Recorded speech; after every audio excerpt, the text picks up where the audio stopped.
24واں پارہ سورہ مؤمن کی آیت نمبر 45 تا 56۔ اعوذ باللہ من الشیطان الرجیم، بسم اللہ الرحمن الرحیم۔ فوقاه الله سيئات ما مكروا وحاق بآل فرعون سوء العذاب النار يعرضون عليها غدوا وعشيا ويوم تقوم الساعة أدخلوا آل فرعون أشد العذاب وإذ يتحاجون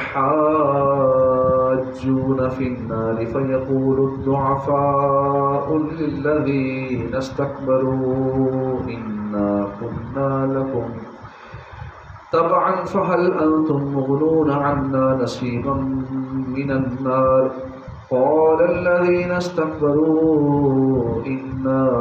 كل فيها إن الله قد حكم بين العباد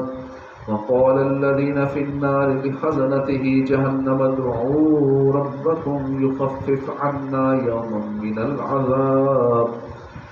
قالوا أولم تك تأتيكم رسلكم بالبينات قالوا بلى قالوا فادعوا وما دعاء الكافرين إلا في ضلال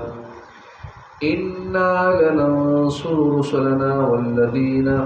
آمنوا في الحياة الدنيا ويوم يقوم الأشهاد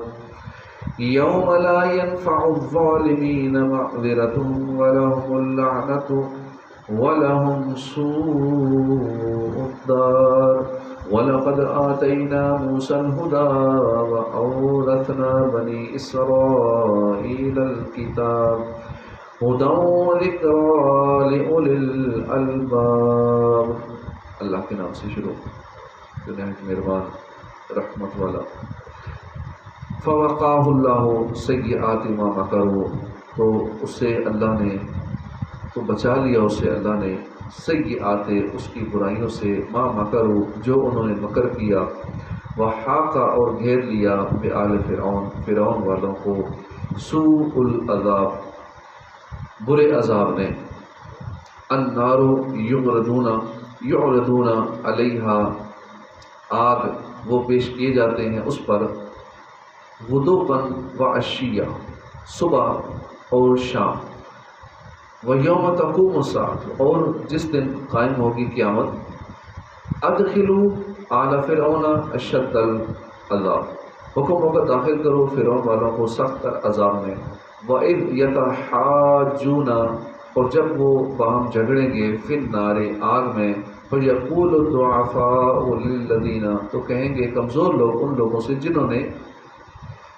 لِلَّذِينَ اسْتَكْبَرُوا إِنَّا كُنَّا لَكُمْ تَبَعًا ان لوگوں سے جنہوں نے تکبر کیا بے شک ہم تھے تمہارے تابع، فَهَلْ أَنْتُمْ مُغْنُونَ تو کیا تم کم کرو گے، عَنَّا ہم سے، نصیبا من النار آگ کا کوئی حصہ، قال الذین استکبروا کہیں گے وہ لوگ جنہوں نے تکبر کیا تھا، انا بے شک ہم، کلو ہم سب، فیہا اس آگ میں ہیں، ان اللہ قد حکم بین العباد بے شک اللہ تحقیق وہ فیصلہ فرما چکا بندوں کے درمیان، وقال الذین فی النار اور کہیں گے وہ لوگ جو آگ میں ہیں، لخزنت جہنم ادعوا ربکم جہنم کے داروغوں سے کہ تم دعا کر دو اپنے رب سے، یخفف وہ ہلکا کر دے، عنا ہم سے، یوم من العذاب ایک دن کچھ عذاب یا عذاب کا ایک دن ہلکا کر دے ہم سے، قالوا داروغہ فرشتے کہیں گے، اولم تکن تأتیکم اور کیا نہیں آئے تھے تمہارے پاس، رسولکم تمہارے رسول، بالبینات روشن نشانیوں کے ساتھ، قالوا بلا وہ کہیں گے کیوں نہیں، قالوا فادعوا فرشتے کہیں گے تو تم دعا کرو، وما دعاء الکافرین اور نہیں کافروں کی دعا، الا مگر فی دلال گمراہی، مگر گمراہی میں، انا بے شک ہم، لننصر رسلنا ضرور ہم مدد کریں گے رسولنا اپنے رسولوں کی، والذین آمنوا اور ان لوگوں کی جو ایمان لائے، فی الحیات الدنیا دنیا کی زندگی میں، ویوم یقوم الاشہاد اور جس دن کھڑے ہوں گے گواہ، یوم جس دن لا ینفع الظالمین لا ینفع فائدہ نہ دے گی ظالموں کو، معذرتہم ان کی معذرت، وَلَهُمُ اللعنۃ اور ان کے لیے لعنت ہے، وَلَهُمْ سُوءُ الدار اور ان کے لیے برا گھر ہے، وَلَقَدْ آتَيْنَا مُوسَى الْهُدَىٰ اور ضرور بے شک ہم نے عطا کی موسیٰ کو رہنمائی، وَأَوْرَثْنَا بنی اسرائیل الکتاب اور ہم نے وارث کیا بنی اسرائیل کو کتاب کا، ہدیٰ و ذکر ہدایت اور نصیحت کے لیے، لِأُولِي الْأَلْبَابِ عقل مندوں کی ہدایت اور نصیحت کے لیے، ترجمہ کنز العرفان۔ تو اللہ نے اسے ان کے مکر کی برائیوں سے بچا لیا اور فرعونیوں کو برے عذاب نے آ گرا۔ اس سے پہلی آیت میں بیان ہوا کہ مرد مومن نے فرعونیوں کی دھمکی کی پرواہ نہ کی اور اپنا معاملہ اللہ کے سپرد کر دیا، اور یہاں بیان کیا جا رہا ہے کہ جب فرعون اور اس کے درباریوں نے مرد مومن کو سزا دینے کا ارادہ کیا تو اللہ نے اسے ان کے شر سے بچا لیا۔ جب فرعون کی قوم اور فرعون کا انجام یہ ہوا کہ انہیں برے عذاب نے گھیر لیا دنیا میں، وہ فرعون کے ساتھ دریا میں غرق ہو گئے اور قیامت کے دن جہنم میں جائیں گے۔ اس سے معلوم ہوا کہ جو شخص اپنا معاملہ اللہ کے سپرد کر دیتا ہے اور اس پر بھروسہ کرتا ہے تو اللہ تعالیٰ اسے کفایت فرماتا ہے اور دشمنوں کے مکر و فریب سے بچا لیتا ہے۔ تو ہمیں بھی جب بھی کوئی ایسا معاملہ درپیش آ جائے کہ ہم بے بس ہو جائیں، دشمن طاقتور ہے، پروپیگنڈے کر رہا ہے، حاسدین طاقتور ہیں، ہم بے بس ہیں، کوئی ساتھ دینے والا نہیں ہے، تو پھر اپنا معاملہ اللہ کے سپرد کر دیں۔ وَأُفَوِّضُ أَمْرِي إِلَى اللَّهِ إِنَّ اللَّهَ بَصِيرٌ بِالْعِبَادِ، بس یوں کہہ دیں، اس کا تکرار کریں، اللہ کے سپرد معاملات کر دیں، پھر اللہ ایسی غیبی مدد فرمائے گا کہ دشمنوں کو نیست و نابود فرما دے گا، کوئی کسی کا کچھ نہیں بگاڑ سکے گا۔ تو اللہ پہ بھروسہ کرنا چاہیے۔ النار یعرضون علیہا غدوا وعشیا، آگ جس پر صبح و شام پیش کیے جاتے ہیں، اور جس دن قیامت قائم ہوگی حکم ہوگا فرعون والوں کو سخت تر عذاب میں داخل کرو، یعنی فرعون اور اس کی قوم کو دنیا میں غرق کر دیا گیا، پھر انہیں صبح و شام آگ پر پیش کیا جاتا ہے اور وہ اس میں جلائے جاتے ہیں، اور جس دن قیامت قائم ہوگی اس دن فرشتوں کو حکم فرمایا جائے گا کہ فرعون والوں کو جہنم کے سخت تر عذاب میں داخل کر دو۔ حضرت عبداللہ بن مسعود فرماتے ہیں کہ فرعونیوں کی روحیں سیاہ پرندوں کے قالب میں ہر روز 2 مرتبہ صبح و شام آگ پر پیش کی جاتی ہیں، اور ان سے کہا جاتا ہے کہ یہ آگ تمہارا مقام ہے، اور قیامت تک ان کے ساتھ یہی معمول رہے گا۔ اس آیت سے عذاب قبر کے ثبوت پر استدلال کیا جاتا ہے، کیونکہ یہاں پہلے صبح و شام فرعونیوں کو آگ پر پیش کیے جانے کا ذکر ہوا، اور اس کے بعد قیامت کے دن سخت تر عذاب میں داخل کیے جانے کا بیان ہوا۔ اس سے معلوم ہوا کہ قیامت سے پہلے بھی انہیں آگ پر پیش کر کے عذاب دیا جا رہا ہے، اور یہی قبر کا عذاب ہے۔ کثیر احادیث سے بھی قبر کا عذاب برحق ہونا ثابت ہے۔ ان میں سے ایک حدیث پاک یہ ہے، چنانچہ حضرت عبداللہ بن عمر رضی اللہ عنہ سے روایت ہے، رسول اللہ صلی اللہ علیہ وآلہ وسلم نے فرمایا، ہر مرنے والے پر اس کا مقام صبح و شام پیش کیا جاتا ہے، جنتی پر جنت کا مقام، دوزخی پر دوزخ کا، اور اسے کہا جاتا ہے یہ تیرا ٹھکانہ ہے، یہاں تک کہ قیامت کے دن اللہ تجھے اس کی طرف اٹھائے۔ اللہ تعالیٰ ہمیں اپنے حبیب کے صدقے قبر کے عذاب سے محفوظ فرمائے، آمین۔ وَإِذْ يَتَحَاجُّونَ فِي النَّارِ، اور وہ جب آگ میں آپس میں جھگڑیں گے تو کمزور ان سے کہیں گے جو دنیا میں بڑے بنتے تھے، ہم تمہارے تابع تھے، تو کیا تم ہم سے آگ کا کوئی حصہ کم کرو گے؟ تو بڑے بننے والے کہیں گے ہم سب آگ میں ہیں، بے شک اللہ بندوں میں فیصلہ فرما چکا ہے۔ اس آیت اور اس کے بعد والی آیت کا خلاصہ یہ ہے کہ اے انبیاء کے سردار، آپ اپنی قوم سے جہنم کے اندر کفار کے آپس میں جھگڑنے کا حال ذکر فرمائیے کہ جب وہ لوگ جہنم کی آگ میں ایک دوسرے سے جھگڑا کریں گے،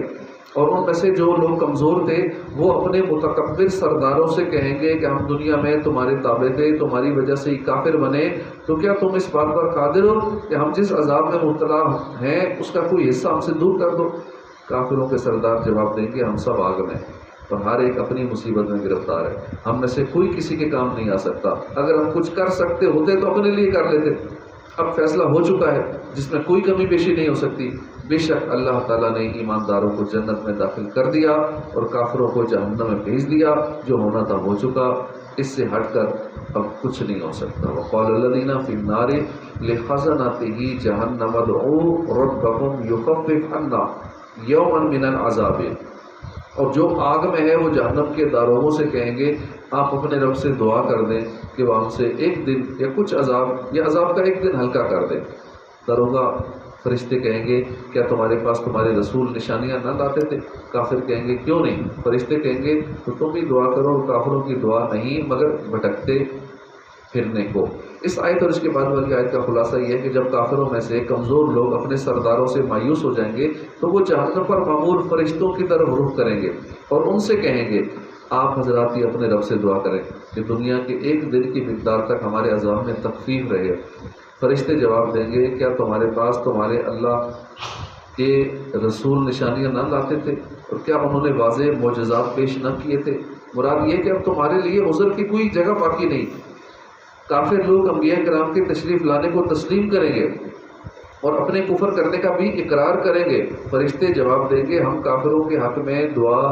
نہیں کریں گے، لہذا تم خود ہی اپنے رب سے دعا کر کے دیکھ لو کیا وہ تم پر ایک دن کے لیے عذاب ہلکا کر دیں، لیکن بہرحال تمہارا دعا کرنا بھی بیکار ہی جائے گا کیونکہ وہ قبول نہیں ہوگی۔ انا لننصر رسلنا والذین آمنوا فی الحیات الدنیا ویوم یقوم الاشہاد، بے شک ضرور ہم اپنے رسولوں اور ایمان والوں کی دنیا کی زندگی میں مدد کریں گے، اور اس دن بھی جس دن گواہ کھڑے ہوں گے، جس دن ظالموں کو ان کی معذرت کچھ فائدہ نہ دے گی اور ان کے لیے لعنت ہے اور ان کے لیے برا گھر ہے۔ اس سے پہلی آیات میں جہنم کے اندر کافروں کے باہمی جھگڑے کا ذکر ہوا، اور اب یہاں سے رسولوں اور ان پر ایمان لانے والوں کا ذکر کیا جا رہا ہے کہ دنیا اور آخرت میں ان کی مدد کی جائے گی۔ چنانچہ اس آیت اور اس کے بعد والی آیت کا خلاصہ یہ ہے کہ بے شک ضرور ہم اپنے رسولوں پر ان رسولوں اور ان پر ایمان لانے والوں کو غلبہ عطا فرما کر مضبوط حجت دے کر ان کے دشمنوں سے انتقام لے کر دنیا کی زندگی میں ان کی مدد کریں گے، اور قیامت کے اس دن بھی مدد کریں گے جس دن فرشتے رسولوں کی تبلیغ اور کفار کی تکذیب کی گواہی دیں گے، اور اگر اس دن کافر اپنے کفر کے متعلق کسی قسم کا عذر پیش کریں گے تو وہ مانا نہیں جائے گا، اور اگر توبہ کریں گے وہ توبہ قبول نہیں ہوگی، اور اس دن وہ اللہ کی رحمت سے دور ہوں گے اور جہنم ان کا ٹھکانہ ہوگا۔ وَلَقَدْ آتَيْنَا مُوسَى الْهُدَىٰ وَأَوْرَثْنَا بَنِي إِسْرَائِيلَ الْكِتَابَ، اور بے شک ہم نے موسیٰ کو رہنمائی عطا فرمائی اور بنی اسرائیل کو کتاب کا وارث کیا عقل مندوں کی ہدایت اور نصیحت کے لیے۔ اس آیت میں لفظ الہدا سے مراد تورات اور موسیٰ علیہ السلام کو دیے جانے والے معجزات ہیں